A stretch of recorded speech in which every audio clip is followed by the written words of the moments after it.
6% to 40%. Mika is highlighting all those stocks for us. Mika, over to you.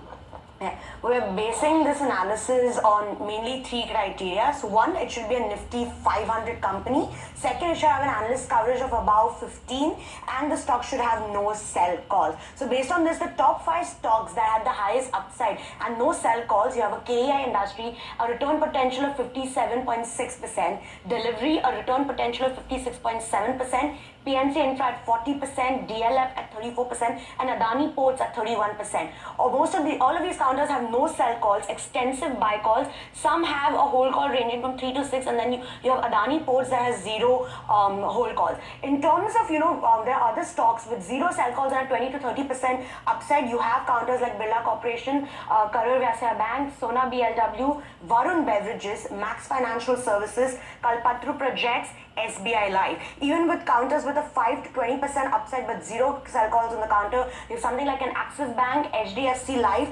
ICICI Bank, Krishna Institute, HDFC Bank, and Muthoot Finance.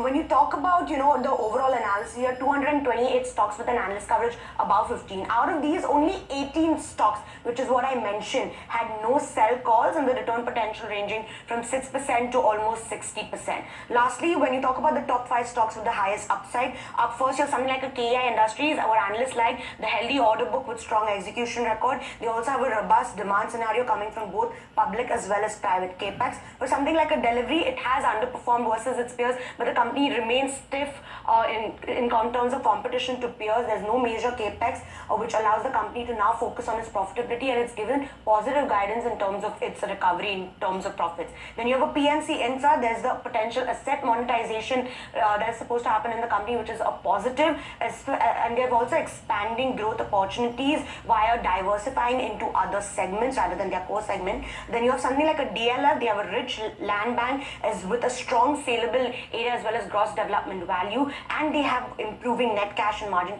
position, and analysts say that there's relatively fewer competition in the NCR market. And then you have something like an Adani Ports. It's one of the operators of India's largest commercial port. It has a land bank of over 8,000 hectares, and it will also benefit from the consolidation of routes in this space, which is a positive for this company. Okay.